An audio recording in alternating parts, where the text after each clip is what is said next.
kola ye kotala yo olobine bana nanga baloba français oya ko bebisa bango oya olobisa bango monoko mususwa yo ko yaka tezelanga pano na yaka. Qu'est-ce qui se passe? Mais dimanche l'église yo mutali boso otelemi liboso beta maboko. Surtout matongi chrétiens otonga trop chrétien Congo otonga trop. Ce qui jugement te critique te kotonga. On doit arrêter ça. Nzamba zanzamba bolingo. Yesu ayamana bato ya koyamba te. Tango bato azo critiquer Zaché, naza sûr tant na kansaka tant na tanga passage wana oya Zaché. Na sûr tango Zaché azo mata na nzete. Atala. Batu o bazaki ona tala moyibi oyo. Azo mata ya kota makamnoza oza makamnzambe, oza mona nzambe ba jeku dute. Kenena ki moyibi no kuna. Certainement Yesu ayoka ke lokwa bongo na foule. Ya wanga la sabongo le contraire. Yesu albi Zaché kita lelo na kolia na ndako na yo. Age ne kolia mbongo moyibi po bo sentir que non ya lingaka bato nyonso. Alingaka na miyibi na boyinde ki moyibi. Ma yo lingaka na moyibi te na ki moyibi te finalement zanani. Yesu akoti na ndako na conscient ndenge bato ba ofinga ke muto ala détournaka mbongo. Aza moyibi ya mbongo ya ba impo. Biloko balami na kata ndako na biloko moyibi ya mbongo. Mais le biko koti na ndako. Tango Yesu akaka kolia geste wana kaka lien na ndako na ye. Geste wana mutu ye moko eteye azu biloko nyonso ayiba. Yaya bozapi boya zo eloko no. Yozo eloko no. Yozo azongsi akaboli biloko na babola. Bato musu basalama mutu asa na nzambe aza mutu akoko prêcher bato même na comportement na ye efandeli na ye bakutane na jujaka mutu na musika mais banda na kutane na ye fina luka nzambe na ye. Fina lo sambela. Les autres sont comme pasteur, ils sont pas petits, ils sont judoka, keba, na ko so Bible na chango pe meli na ko lakisa yo. Et pourtant la parole de Dieu to sambela ka oyo. Lobi ke ce qui ba beti yo koto, pesa pe kote mususu. Eza poti makala moto na mutu na ye. To ça et la ki se ka ke to ça ba non violent, to traitaka likamuna ko betate. Ce qu'on s'ala qui va sport peut-être pour garder le roi apôtre Paul alobaki ko garder un esprit sain dans un corps sain. Osala makasi. Osala kango po nzoto ezala makasi. Osaka ngote po no beta bato. Aussi nazoluka en tout cas l'église ngana mona neti bezo mata bato so corriger bango manuellement l'église frère né de nouveau azana Christ nouvelle créature les choses anciennes sont passées. Aokana bato ko discipliner bato l'église. Il y a un sérieux problème. Il y a un sérieux problème. Congolais, tika koloba kena sambelaka, la kisa ko sambelaka. Tika ko fingaka bato na ba réseaux sociaux. Tika ko lukaka ko exposer bato pona ko kritikaka bango, ça dit ba salir bango. Il y a des gens qui se sont suicidés comme ça. Baleki si motaka na Facebook, to na YouTube, ami bomi akufi. Oza la responsable ya liwa ya mutu. Mutami boma pona yo bimisa makamuna ye oyo peut-être pe ba piéger qui ye asala ki ngona côté ba piéger qui ye ba filmer ye en son insu obimisi yango nde kwaza aza fier na dignité na ye amoni ba exploiter dignité na ye contre ye alingami boma même likama komi boma wana ba chrétien belé oyo ba risque komi boma faut que se repentir. Oh non, bah pétition na mobile. Ok, le gars, mais la poison na kufa. Mais au sambe la makasi intercesseur. Au lingo mi boma, au lingo se suicider. Ou bien nous amenons to yoka kae selon guna biso mutunenge guna ye pesaka. Ayoka nzambe. Moi je pense que nzamba lingi biso na Congo mingi. Alors biso pe photo linga nzambe. C'est important. Parce qu'on dirait nzamba lingi biso makasi mais biso bena na tour na biso skoyo to moneka azala wana biso moto yebi to ya azala non to linga nzambe ya solo. Ce n'est pas normal que un pasteur ayo que la pasteur mususu kanda po église na komi na batebele. Attends, vous servez un seigneur ateli bilo bo gagner ba âme akaboli ba grâce ya mutu na mutu ndenge na ye. Pasteur wana ya la grâce na ye kota ke nzamba tindele batebele akomi na batebele kumisa nzambe parce que vous êtes en train de peupler les ciels. Ton frère est en train de peupler les ciels. Kumisa nzambe. Pour le but, c'est ça, quelle que soit la voie, mais le but est d'aller atteint. Bozui batou, pour Nankolo, c'est bon. Que non, tu point là, ayega lobby, il commence à koyibanga banimi. Ah, surtout quand les kamba koyibanga banimi, n'a d'accord n'angoté. Parce que, bisous dans l'église, nous sommes à la recherche de la vérité. Tant qu'on te commet sika, tu lies bien, tu t'es kaliwanat pour te lukanzambe. Moi, je pense que naïbité, c'est vrai que la Bible dit n'abandonnez pas vos assemblées. Naïbité, côté wana bena na kokota mingi mingité lilo. Mais moi, je pense que ba ambazaï ba amanzambe. Circonstance nyo se comme la rabiso Bible l'obité. Circonstance nyo se comme la rabiso na ya bien, na ya mabe, ezaka pona bien abiso. Parce que nzamba lobi tout concourt au bien de ceux qui aiment Dieu. Donc na ya mabe commis, yaka bien. Na ya bien commis, yaka bien. Mutakotu na ngabi elakisi nini, ce qu'on ngai na perdre. Eza bien nengeni pour nanga. Nako beta sous li solo na sina beta yango. Il y a un jeune. Agene ko ça la test pas comme un pilote. Moutouana a sali test comme un pilote, il était très intelligent et il a brillé la test. Voilà. Après test, il est même allé témoigner à l'église. Que bien aimé dans tout ça la test, il y a 5 dans la 4. Mokolo il a sorti un résultat parce qu'il fallait 10 pilotes. À quel luki comme on a exaté. Or il a jeûné, il a prié, mais à luki comme on a combo exaté. Jour à passer la Bible, jour à bengana ma pasteur, alors ressemble la société parce que espoir à zaki nango, na moi salaire ceux qui a 15 000, ceux qui a 20 000 $, wana, à perdre encore à boyer, nzamba tiki, alors ensemble la société. Et les gars qui même pas un mois, information m'a été alors l'information TAE, que crash et salami.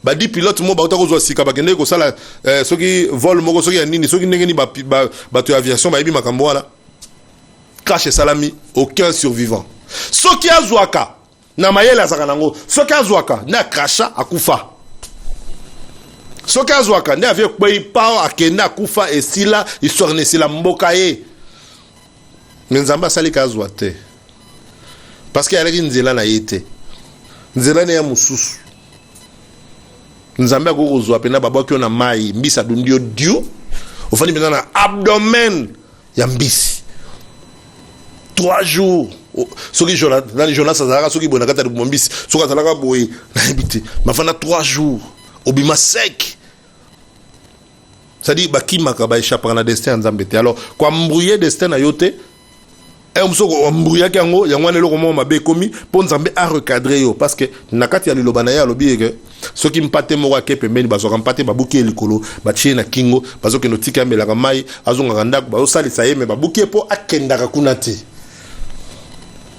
na ye côté ate naza pasteur te la lingaka to solo la entre biso to bibengaka soit disant ba chrétien to solo la mo Kristo eza komboté mo Kristo eza sloganté mo Kristo eza surnoté mo Kristo eza bizaleli eza ezaleli eza efandeli eza etamboli eza elobeli c'est ça na kozo otano ebelete fobima okeno sala musala na sengi na yoka ka eloko moko Bible elobi bolingo parce que Dieu a tant aimé le monde qu'il a donné son fils unique donc yo soko za na bolingo ya sona bande kona pesa bande kono kimia pesa bande kono respect pesa bande kono considération pesa kolo na yo kimia pesa kolo na yo respect pesa kolo na yo considération pesa kolo no mayele zala na bolingo agape to tika ko partager ba image ya bato to partager bolingo to partager ba message de paix bandeko bazokufisa bato to perdre bato belé na ba bitumba na ba est to partager bolingo bato musu baza kuna na ba est wana mususu ndako ebukana azana mbongo te to sala kande peut-être ba collecte boye anonyme to tindi mutaki no zo to tinda caméra te que no filmer biso association boye to pesa ki don ezelo ko ba pesa kango mutaye baté o sali bolamu o sali boyenge bene lelo donc mona pasteur azo que no pesa don na caméra oyo aza censé koyeba liloba nzambe a pesa don na caméra. C'est dans quel verset? babaki filmer vos dons et diffuser car le maître en a besoin. On va verser dans ma fabrique. Bolingo et kotika laka bolingo et loko congolais foyeba ndeko noza ndeko na yo linga culture na yo coutume na biso za bondoki te lelo to perda ba repère pona nini baloba na biso ke coutume na biso eza bondoki yango to perda ba repère coutume ko cracher sur d'autres coutumes et ça ko cracher sur le parent ko cracher sur les arrière grands-parents. Or Bible premier commandement où il en a mis la promesse ezali honore ton père et ta mère. Papa non maman no bazali ba congolais ba pesa yo identité on a na kobotama mais ozo saboter yango pona yo oza moderne oza high tech ndeko toza la ba chrétien solo coutume na biso za kindokité coutume na biso coutume za nini. Ce n'est pas le fétiche, ce n'est pas les gris-gris. Coutume ezali koyeba ko fanda, koyeba ko somba oyo, koyeba ko lia oyo, koyeba ko teka oyo, koyeba ko vendre culture na biso à travers le monde. Badlinga congolais, ba sepela na congolais. Écoute un peu un congolais en train de parler d'un autre congolais na liban na mboka. Au moins à niveau ya méchanceté tout ça nango ya pamba gratuite boy, une méchanceté gratuite. Toi nango contre bandeko. Au moins la congolais va ni l'étranger au pekisa. Au moins surtout ba chauffeur ba kumbaka ba mindele. Na kata ba société. Au moins la chauffeur azo monter mindele contre bandeko ba noir. Oh non, ces gens là bazo ba contre yo. Ko moto mopayaye asali société alinga futa bandeko na yo mbongo moko ebele. Oh non, so futi bango mbongo ba musu ba ko se révolter. Et ça bien ko futa bango mbongo na te. Et c'est belé trop. Ndeko bongo la motema. Kokene ko chauffer bante ko sakana na nzambe te nzambe ba sakana na ite nzamba za bolingo lingi biso mingi na Congo oyo abatelaka Congo siko linga nzambe pona to batele loko ya tiena kati na biso congolais un homme qui brille dans le monde entier le congolais motoza ki toko na monde entier moto ça s'appelle na ye asala mo musique ne kangi mokili mobimba Congolais, ça moto très apprécié dans le monde. Yé moko à s'apprécier kate apprécier kabaninga na été. Tozo kenda wapi. La tongo la ngaki to sola makamboyo. Latina likambo ya chrétien. École la biso zali o toza ba chrétien. Mais est-ce que toza kotambola le lenge wana? Lisumu ezaka ekobona moyibite. Lisumu ezape likunya. Hein? Ba méchanceté pamba kokosela bat makambo ba faux témoignage koboma bateau. Parce que moto pas bon bateau c'est-à-dire azana na respect à vite. Yagazo bon bateau, yagazo ina bateau. Alors chez la baninga ba poison, ce n'est pas bien. To lingana. Ekolo la biso yango mboka na biso yango. To sambela nzambe na nzambe apesa biso Congo yo. Mabele ezali riche. Yangwana héritier azali mwana moke. Yangwana moyen aza différent d'un esclave. Pour la nini. Bible le bien tant que l'héritier restera enfant, il sera pas différent d'un esclave. Tout ça le quoi esclave na kati ya mabele na biso pour la nini pamba te tozomo na nzambe lokola camarade na biso basaka na nzambe te to linga nzambe to mekitisa to luka nzambe na esprit en vérité to linga mabele na biso to linga bandeko na biso to linga culture na biso to yeba culture na biso omona moto ayebi culture ya mindele makasi mayebi culture na yete oza musuku oyi place basuku bazalaka te oza mupende place bapende bazalaka koyebi te oza mungbetu place bangbetu bazala ko ebité obi même pas culture na bango baliaka nini oza mbuza obi bambuza te oza mulobo obi balobo te oza musingombe obi place basingombe balaka te oza musoko obi basoko place ya te oza mongo oyebi ata isika ba mongo bazaka te oza nani oza mutu te pamba te osepeli te neloko nzamba pesi yo kolo wana me yo sepeli nango te okoma na kombo ya mondele okoma na kombo pasteur a changé kombo akoma na kombo moko ya moi Smith nakati ou bien William ou bien Walter nakati ya kombo na ya mboka so ekbai kombo na Walter na lobeli yote na lobika kana pesi ka ndakisa vraiment ndeko soki to sambela ka ya solo to zongana to lingana soki to kolingana ya solo to komona kemo na nzambe na mboka na biso ezalaki ya bino ndeko neve national pona tongo yo bito na bino botika na malamu.